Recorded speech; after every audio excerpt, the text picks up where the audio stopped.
Tindig, Balitaan sa Rembrandt, May 22, 2015. Isa sa panauhin ni Dr. Eric San Juan ng araw na iyon ay si Lieutenant Colonel Arsenio R. Andolong. Sa T.I.N.D.I.G. Ano itong lumalabas ng mga info? Away ng Amerikano at Australiano to dahil sa isang babaeng mailing sa kanila You see? Kaya kung di mo nakikita yung big picture ng mga tayong binugulo rito at the expense of our government, of our people, na hindi nakikita kung ano itong laro dito mga tao nito. Siguro, we can get more information from Director P.R.O.C.U.R.E.M.E.N.T ng PND, kaya I invited here to give us some input about what's really going on. Nangyari ito para magbigay po ng linaw sa issue na nangyayari ngayon. Alam na po ninyo lahat ng isang araw po ay nagkaroon ng Senate Blue Ribbon committee hearing sa Senate tungkol dito sa procurement ng mga UH-1 helicopters natin. So, patagal tumatakbo yan and nung hearing na yun, lumitaw po yung sinasabi nilang whistleblower na apparently sinasabi niya na merong anomalya dun sa procurement ng mga helicopters. Ngayon, matagal na tinago po yung identity niya nung nagdala na isang broadsheet. Hindi na po gagamitin dito. At ang unfortunate thing is that may mga D&D officials siya na sinasabi niya na tinailor fit daw yung procurement for these items. So, I'd like to state on record na yung procurement process was transparent and open. Lahat po nung bidding, meron po kaming invitation sa media at other third-party groups like yung Magdalo Party, tsaka yung CAC po. Ang nangyari po ngayon, nung lumitaw siya, marami siyang sinasite na inconsistencies on the floor. And ako po ay napakausapan ni Undersecretary Manalo. Unfortunately, hindi po siya makaharap dito ngayon. And sinabi po isang bagay nito si Ms. Alvarez, who was a former employee of yung Rice Aircraft Services Incorporated, who are the proponents of this project. On the floor, sinabi niya na hindi daw po siya involved sa company na yun during the procurement process. And sinabi niya na she would have us believe that she did it out of her sense of patriotism. We have here documents which will be distributed to you later. It is a letter from the proponent, Secretary Manalo, stating the facts na si Ms. Alvarez, si Nora Alvarez, was being terminated as a representative of their company. And there were several reasons cited there. Basically, ang nangyari po, it was an internal problem between her and Rice. At apparently, she was supposed to run the operations nung pag-assemble ng mga helicopters dito. And when she was required to present an accounting of those funds na ginagamit, hindi siya makakomply. And according to the document, nung kinonfront siya with this issue, she demanded na ibigay sa kanya yung commission worth 15%. Otherwise, ipapakancel na yung contract. So, nung nireject ng proponent yung kanyang demand, doon na sila nag-away, and then she went to the media, and that's how this thing blew open. So, she was citing na yung chairman ng Bids and Awards Committee, Taylor fitted the terms of references para ang mananalo daw yung Rice Aircraft Services. But it's on record that there were 3 biddings held. And for some reason or another, hindi nakakomply lahat, including yung Rice Aircraft Services.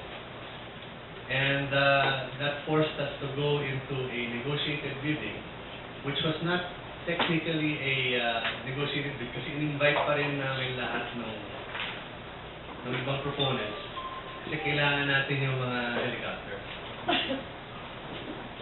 So kung talaga tinilor fit yun, doon pa lang sa unang bidding, pwede nang lutuin talaga yun, but we cannot do that.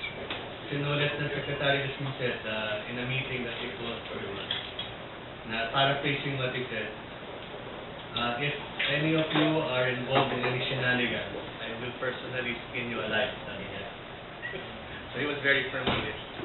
And unfortunately, si Ms. Alvarez was alluding na si Secretary Smith was on this. But anyway, the point is, si Ms. Alvarez lied on the floor by saying na hindi daw siya involved dito sa harassing. Pero yesterday, after we spoke to certain members of the media, nagbago na yung kanyang tono na sinasabi niya na, hindi, meron akong commission dyan, pero hindi ko tinanggap. Then, today, sinasabi naman niya, yung commission dapat may certain percentage sa kanya, tapos yung iba mapupunta sa ibang tao. And hindi ko na po yung not going to that. Tapos, there's also another question here. She is a BIR official. And while she was a BIR official, involved siya rito sa project na to. So sa akin po, I do not want to resort to, kasi sinasabi nga nila na may attempt na raw na i-discredit siya. But I leave it up to our distinguished members of this court to come to their own conclusion. But the documents are here if you po namin sa inyo. Sa akin po, I'm just here to clarify the issue. And we will also have another hearing wherein we will be able to provide answers to all of these issues, and we are confident that we will be able to address this properly. Because we stand by our processes and we are on the side of truth. Ang nakapagkataka dito, si Alvarez admitted na she's working for BIR. Yes. Ano ba ang trabaho nila ron? Saka bakit? Ano yun? Double compensation? Pwede ba yun? Siya ay isang examiner po. Anong branch yan? Hindi po ako familiar. I have to check it out. Kung paano nangyari yan na batay government employee pa na siya, tapos nagmumulay siya sa mga ganyang klaseng big deal. Ay, malakas siya. And she admitted this on the floor of the Senate. On that meeting na tinanong siya ni Senator Hervito, ano po ba ang, saan mo kayo nagtatrabaho yun na kayo connected? Sa BIR po. Black sheep. But syempre, hindi na po kami kumibok because we respect the honorable senators, and I'm sure deep in their minds, alam nila na medyo merong kailangan sagutin po. This portion is brought to you by Ultra Pure Water Purifier. Samantala sa inyong lahat na gusto ng malinis na tubig, direkta sa inyong mga gripo, narito na ang Ultra Pure Water Purifier. Matipid na, garantisadong malinis na tubig ang hatid pa. Itong bill na to sa Vice, di ba cancel na yung contract ito? So ano pa yung nagiging problema rito kung cancel na? Ito po kasi yung nangyari dyan, nung na-decide na ang Rasi na po ang nakakuha ng contract dahil siya lang ang naging eligible ng bidder after that. Dapat sila ay mag-deliver ng 21 units ng yung H1 noong September of 2014. Ngayon may mga batas tayo na naliwanag eh. Ang problema, hindi nila na-deliver. So, tumakbo na po yung tinatawag na 10% liquidated damages na it's computed on the basis of 1/1% for every day delayed yung each units. So, ang nangyari, nung tumakbo yun, naubos na nung January of this year, yung liquidated damages. And because of that, hindi pa rin nila comply. Yun ang naging basis ni Secretary Gasmin na i-terminate partially yung contract. Kasi nila-deliver ng 7 units.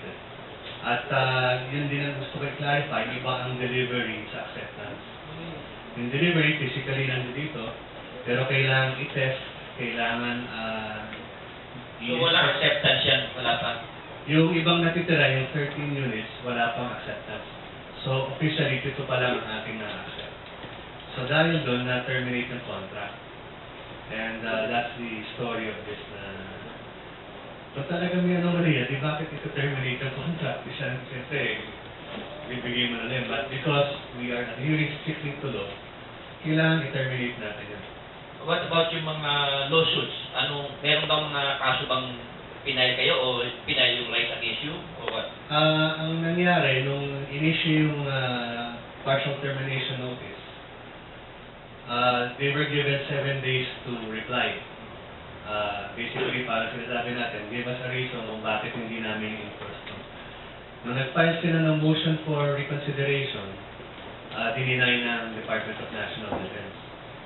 And sinabay na nila doon sa motion for reconsideration dahil dito alam na nila na mahirap sila ang kanilang demand for arbitration. So, nandun po tayo ngayon na Nasaan na ngayon yung kaso na yun? ang nasa process ngayon na kailangan kasi mag-nominate ang D.N.D. ng isang member ng arbitration committee.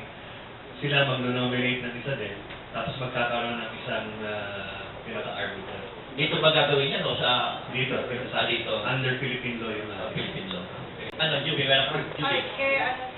Yusek, Direct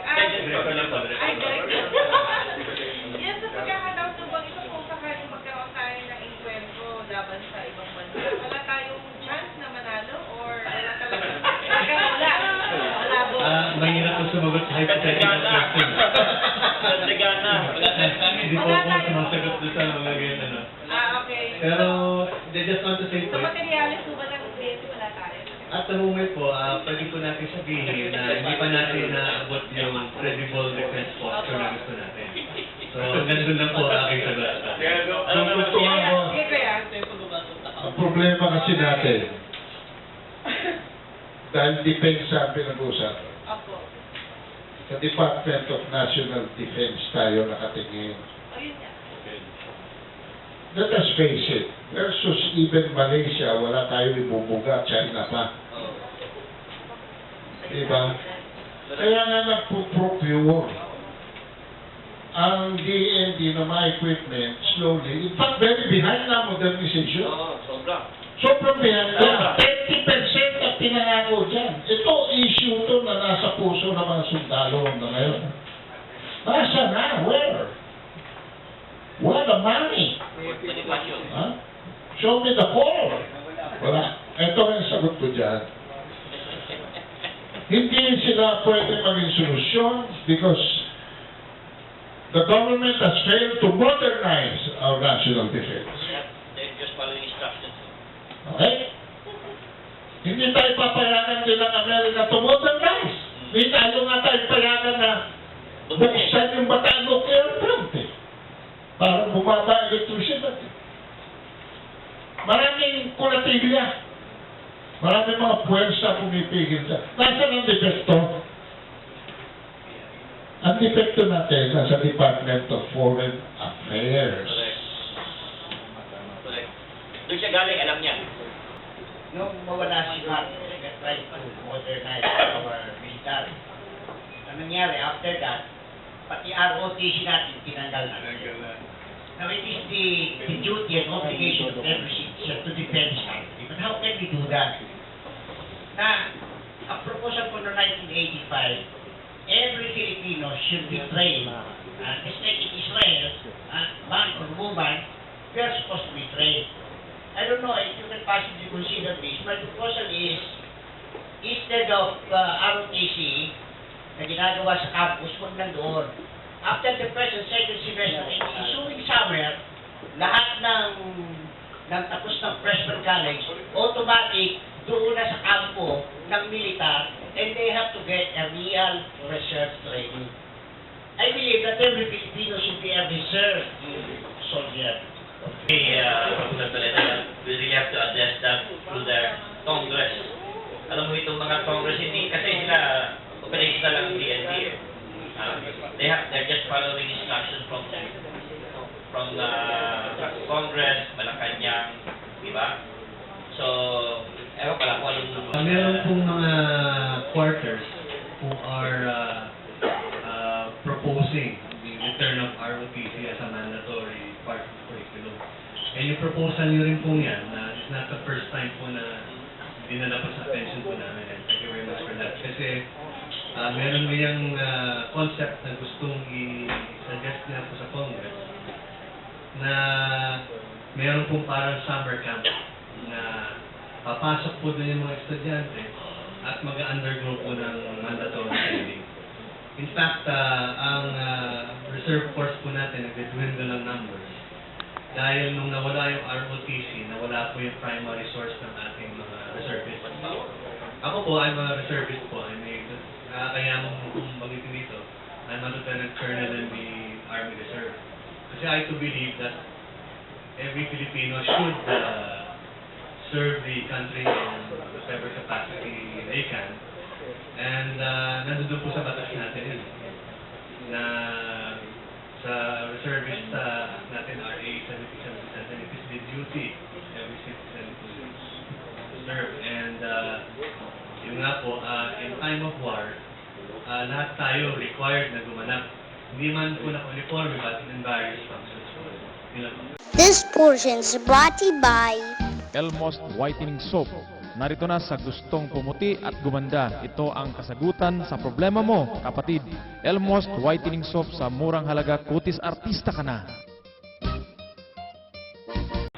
It's unfortunate that I'm here because of this particular issue and I wanted to discuss other more positive things with you.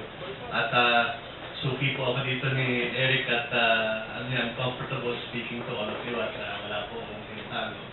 Yung sa akin lang po, kinaklarify ko lang po that we reiterate that all of our procurements, regardless of itong helicopter or anything else, has always been above board, transparent, and in accordance with law.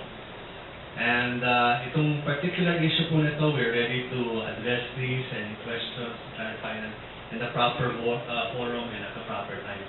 Hihintay na lang po namin yung call back po namin sa Senate para kami na po represent ng aming side. And rest assured po that we are addressing the gaps at the moment of our capabilities. And palagi ko pong sinasabi in the past na yung aming modernization is not particularly done to address the issue with China, but rather to enhance the capabilities of the armed forces in terms of humanitarian assistance and disaster response in a primary level, and of course, acting territorial. Malinaw pa sa sikat ng araw ang paliwanag ni Direktor Popong Andolong hinggil sa mga anomalyang ibinibintang ng isang babae na questionable din di umano ang kredibilidad.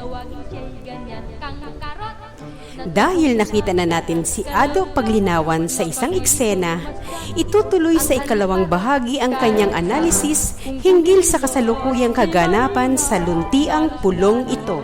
Kay dula, kung siya ay iyong kausap, malingat ka, sumisibat, nawawala.